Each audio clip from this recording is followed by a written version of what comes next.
If I walk out of here and the nigga come from behind me out the staircase, it was already supposed to happen. Listen, nigga, I don't know what kind of gun that is. No.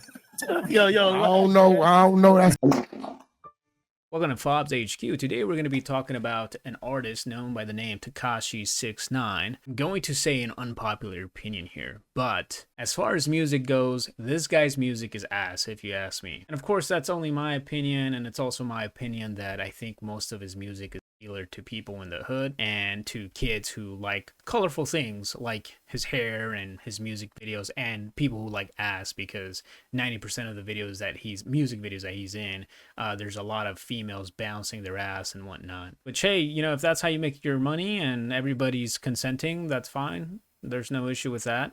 But the guy has multiple music videos that have well over 1 billion views. That kind of got me thinking as to how many other artists that are Hispanic or family are from Mexico have been successful to the point where they've had many billions of YouTube views and that are just not as well known in America. And one of those artists that comes to mind is Bad Bunny. Now, it's, again, unpopular opinion. Most of this guy's music is ass. I have heard many of his music. I think there's probably like 1 or 2 that I actually like. Music is still ass though. I can't understand half of what he's saying, and I'm fluent in Spanish. When it comes to Spanish music, I think a lot of people who listen to the music listen to what other people are listening to. I mean, that's the case not just in Spanish music, but also in America, where the only reason why people are playing other musicians' song is because they're paying their radios to play them. And this has been well known for a long time, but recently there was some uproar about Bad Bunny playing at the halftime Super Bowl show or whatever. Look, I'm not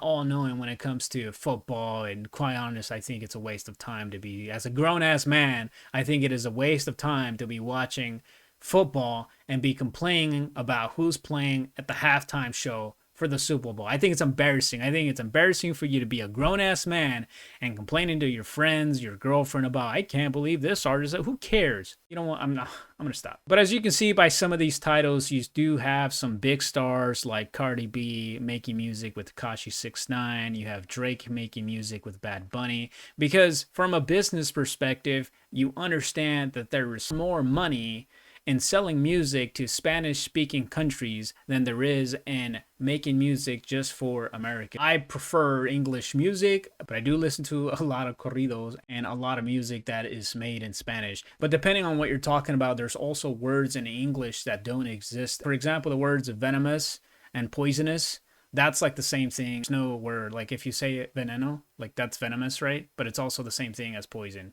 But there's many words like that in English that don't apply in Spanish, but vice versa. Anyways, the reason I'm making this video about 6ix9ine is because I may not like his music, but I do have to say that I do like a lot of the things that he says. Most of the recent videos that I've been getting have been on TikTok, and I do have to say that I agree with a lot of the things that he's saying. I think the way that he goes about articulating, it's also not the best, but it's not the worst. I think it gets through to people. And he seems to be a real genuine person that kind of doesn't care whether people call him a snitch or not. He's kind of all over the place. That is like his whole personality, is kind of just being all over the place. I know he got a lot of heat for supposedly snitching on somebody, but it was either going to be that or spending like 40 years of his life for something he didn't do, or not helping out the police. But that's not what this video is about. Worldwide, there are far more people that speak English than there are people who speak Spanish. Worldwide, there's 1.45 billion people who speak English natively or non-natively, and approximately only 373 million people speak Spanish. The reason I'm showing you this information is to tell you that the music industry market for Latin America is big. It's not just what people see in America, right? There are millions of people who listen to Spanish music. The thought might be that there are a lot of people in America who don't listen to the music, but there are. It's not a lot, but there is a lot of money to be made there. Apparently, the richest musician in Mexico has a net worth of $600 million, and it's Julio Iglesias. Right after that, it's Bad Bunny. I think he's like Puerto Rican, but this is just like Spanish, primarily Spanish-speaking musicians, singers, rappers, right? After that, it's Daddy Yankee, and at number 5, we have Shakira. So if you compare where the top Spanish-speaking musician is at and try to align that using the net worth, Julio Iglesias would be in between Madonna and Dr. Dre, which is kind of impressive if you ask me. Also, apparently, according to ChatGPT, I don't know if I believe it or not, and I don't know how it's calculating this, but Bad Bunny has more music videos that have reached 1 billion views than Justin Bieber. And I use Justin Bieber as an example because that's something that Americans can relate. I know grown-ass men don't care about Justin Bieber, I'm included, but just as an example. Just because I'm curious, I did search who the richest musician was in the United States, and apparently it's Jay-Z, but I do know that Jay-Z, it has money not just from music, but from a lot of things, so I specified the question. Apparently, just solely based on music, Taylor Swift has the biggest net worth, which is at 1.6 billion, which is pretty amazing. I did not even know who this was. I had to Google who this was. Props to Taylor Swift. Anyways, back to 6ix9ine. There you go, telling the truth again. There you go, Stitch. All these rappers fuck Bad Baby while she was underage. Catch me outside, how about that? There's a couple of videos that I want to show you, and it's because he's saying a lot of things that other celebrities are saying. This was somewhat already well known, and it was suspected to have happened. But he's just coming out and saying it out loud. Lil TJ almost lost his life in a fucking Chipotle, nigga. Getting a burrito. Why am I even beefing with him, nigga? He has a point. There are bigger things than dying over a sandwich or a burrito. I guess what he's saying here is if our beef was bigger things, like maybe he did something to me or a family member, then that's an excuse for me to have a beef with him. But the guy's over there having his own issues with dying over a burrito. He lost his life over fucking a bowl, lettuce, tomato, fucking what's that shit called? The chicken we like, the Chipotle chicken. Nigga almost lost his life over fucking some Chipotle chicken. Nigga, I'm not beefing with you, nigga. I'm Mexican. When you have a family member that get deported by ICE, go to the office and say he been here since he was 7. Okay, I get it. See if they let him go. I want to address something here is that Tekashi 6ix9ine is Mexican, but he uses the N-word a lot. There's no issue with that. This is America. And you have the freedom of speech. And if you want to use the N-word, you can use it. It doesn't matter what color you are, what race you are. At the end of the day, the Constitution is pretty clear. You have the freedom of speech. If that freedom of speech offends anybody, you're welcome to not listen to it. Or hey, you can do what a lot of people do and just go online and complain about it. Up until this day, that's one of the best things about living in America. Can't say the same thing for Canada or other countries where you have the illusion that you have a freedom of speech until somebody comes knocking at your door. Wait, so why do you not go back to New York? Nigga, because I can't leave the fucking state of Florida. He's under house arrest, and that's going to be important here in the next couple of minutes. What's the most you ever paid to fuck? Be honest. Nigga, y'all niggas gonna, it's like y'all asking Black TV questions, nigga. Because of the legal issues that 6ix9ine has had and his experiences with having to go to court, dealing with law enforcement, dealing with jail, prison, all this stuff, he is careful when answering questions like these. Neon probably doesn't know this because he hasn't had legal issues. And so I think 6ix9ine is coming from a thought process of like, be careful of what you say in these live streams and watch out for questions like these where what you say can be used in court. Because you have the freedom of speech, but anything that's available to the public can be used against you. Used in court, like, No, no, exhibit what's a paper? It's like y'all asking Black TV questions, nigga. What's the fuck used in court, like, No, no, exhibit what's a paper pussy, nigga? No. But you said like how do you do it? Like you said, Cash App? Nigga, you know you're gonna be used as an exhibit A, like in a court, if I ever was to say yes, nigga. Right. So you wait. So how much?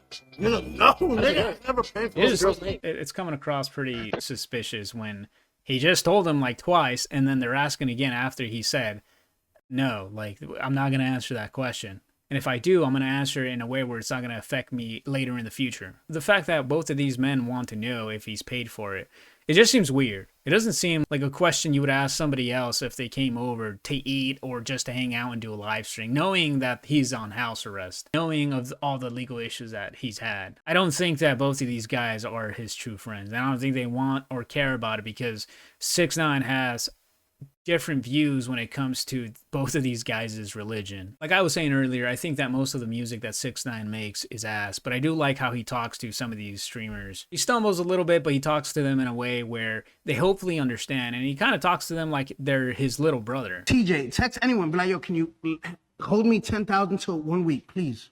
See if they'll do it. These guys are not really your friends. Stop trying to be cool with people that don't, you know what I mean? It's cool to have relationships, that's fine, but don't apologize to people. You're better than that. There's like a trend whenever Neon has somebody on the live stream, and I don't watch his live streams, the only thing that I watch is some of these clips and I just continue to scroll. But a lot of the times when he's streaming with somebody else, Neon is being given advice on how to go about living his life. He reminds me of like the kid in class who doesn't have any friends and the teacher tells everybody that everybody needs to be his friend. And so in the process of trying to make friends, those friends are trying to give him the advice so he can continue to have friends. But at the end of the day, trying to be cool with everyone isn't going to work. And nor should you want to be cool with everyone. You should just want to be yourself. Let's eat some food. Damn. I feel like a loser. No. You're a great guy. Bro, you're already winning in life. Nickelodeon. Nobody watches that shit. What do you mean no one watches Remember Nickelodeon? iCarly? Yes. She does like this is real. I think she's clean now. No, she's gonna. Why would 6ix9ine say this about iCarly? Like, if this was fake, there's no point in saying it. But if it's true, why say it? I think it's just because he doesn't care. Like, he doesn't have a personal relationship with Mariana Cosgrove. So there's no strings attached. There's no reason. This is probably like a rumor that he heard that he's just spreading around, which I don't agree with, but I also don't care for. It just makes for good entertainment, I guess. And it's possible that he's not even talking about iCarly herself, but it's hearsay, right? I'm literally showing everybody that this industry is fake, right? At that time, I exposed that Ariana Grande and Justin Bieber were using 6 credit cards to buy the #1. So in the last couple hours, the Billboard and Nielsen like accumulate. So I listen to a lot of hip hop and rap, and the situation that he's describing is similar to the situation that Drake sued Spotify for. In regards to Kendrick Lamar having more plays on Spotify on his diss to Drake, when Kendrick Lamar said that Drake was in the minors, which pretty much put Drake back in his place. Drake for a long time has had many instances and where he tries to play the big buff guy when in reality, prior to being a rapper, he was on Degrassi being an actor in a wheelchair. So this is an actor trying to be a rapper. Overall, just 6ix9ine is just saying a lot of things in the industry that some people are aware of. He's kind of just solidifying like, yeah, this is kind of what happens. Which is unfortunate because if you think about how bad most of these artists get robbed as far as money and royalty goes, that they're still using their money to put it back into the business when the record label should be doing that. Ariana Grande and Justin Bieber used box bundles as like sweaters for their new single and made that like sales as what? Yeah, it's crazy. So I exposed this in 2020. Executive producer a lot of TV shows. I got movies. To be coming honest, out. if it wasn't for this, I would have never heard about you. That's cool. If it wasn't for you, And I'm whatever telling, you do, and I I'm would telling, know and about I'm you. telling you right now, that you say you got a what executive radio show? Don't worry about it. I don't do nothing. All right, this is gonna be your most viewed.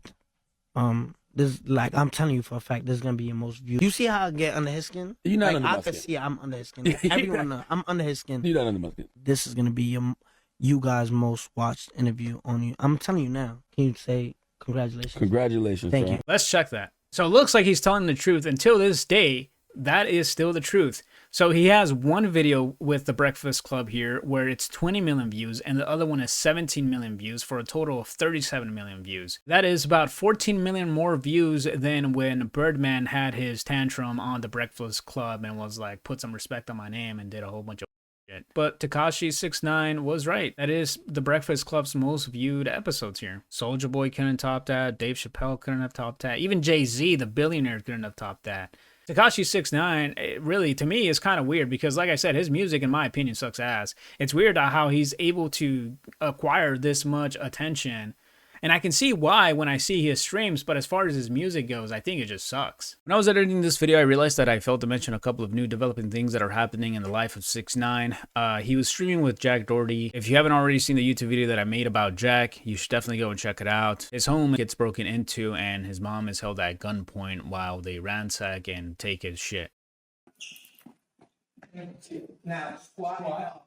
Where you looking at that? And then a bunch of ID shot out. Yeah, so this is the kind of streaming content that Jack develops. Because I have to let him know my location. There's a rumor going around that Jack set up 6ix9ine. If you've been tracking 6ix9ine and all of the recent live streams that he's been doing with all the other live streamers, you know that it's not difficult to sort of pinpoint where he hasn't been home. And so it doesn't really take Jack to plan out a home invasion. I think you're my last stream. Really? Yeah, because I get sentenced on Thursday.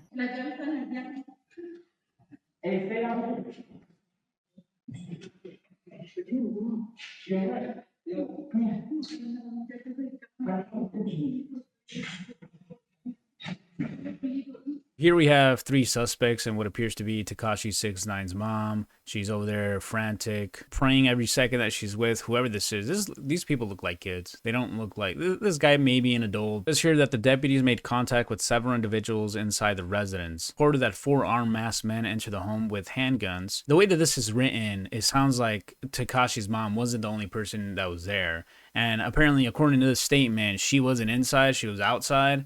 Because it says here, it stated that the homeowner's mother was held physically outside while the remaining suspect ran inside and ransacked the property.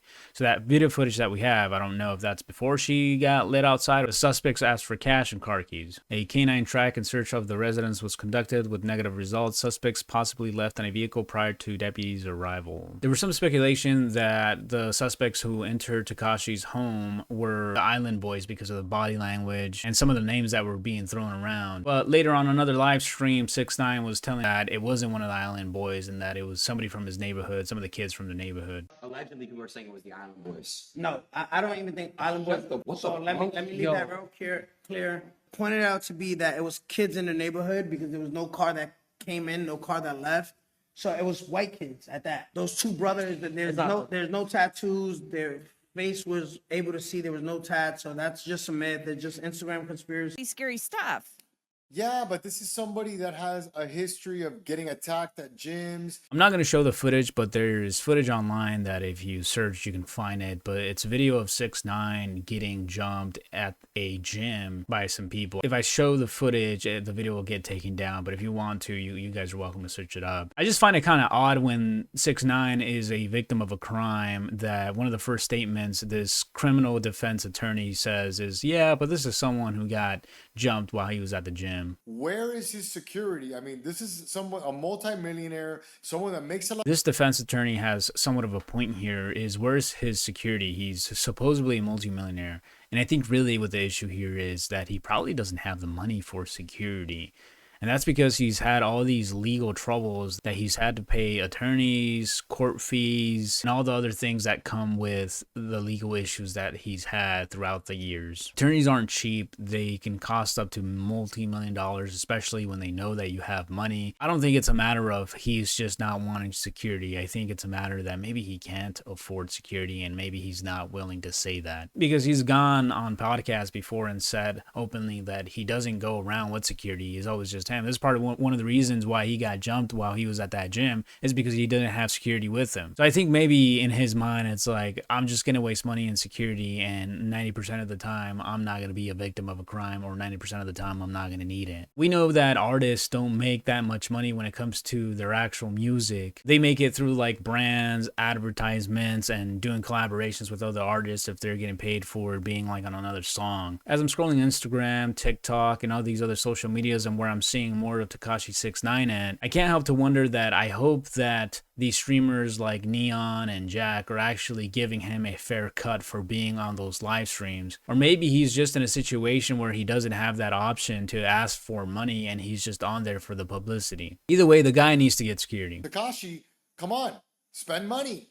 Spend some of your millions or a fraction of it on some competent security. Yeah, again, I think the issue is money. Security is not cheap, especially if you're looking to get competent security. If you're looking for somebody who's just going to be like at your door sitting down on the phone 24/7, even something like that's going to cost you a couple $100,000 a year. And I say a couple $100,000 is because it's not just going to be one person. You're going to have to hire the company, and then that company's going to have to hire like 3-4 different people that all have different shifts, and that kind of body count is going to require a lot of money. Sometimes people look at security and they think like, oh, it's only a little bit because their experience with security has only been in special occasions like going to a club or one-time events. But when it's 24/7 around the clock or even part-time when you're going out, that availability costs money. This is Axon body camera footage from when Tech9 was arrested back in 2023. And I looked it up. In 2023, 6ix9ine was 27 years old. Why a 27-year-old does not have a license, I don't know. I'm one of those persons who got their license as soon as they legally could. So I don't understand how people go years without having a license. Turn around, unlock your fingers. Spread your legs for me. You're doing fair, bro. You didn't show up. Oh. I didn't know that. You want to get? If I walk out of here and the nigga come from behind me out the staircase, it was already supposed to happen. When I Listen, came nigga, in, I don't know what kind of gun that is. no, yo, I don't know. That's If you like this video, comment, like, subscribe. If you like Tekashi, feel free to comment. If you don't, feel free to comment as well.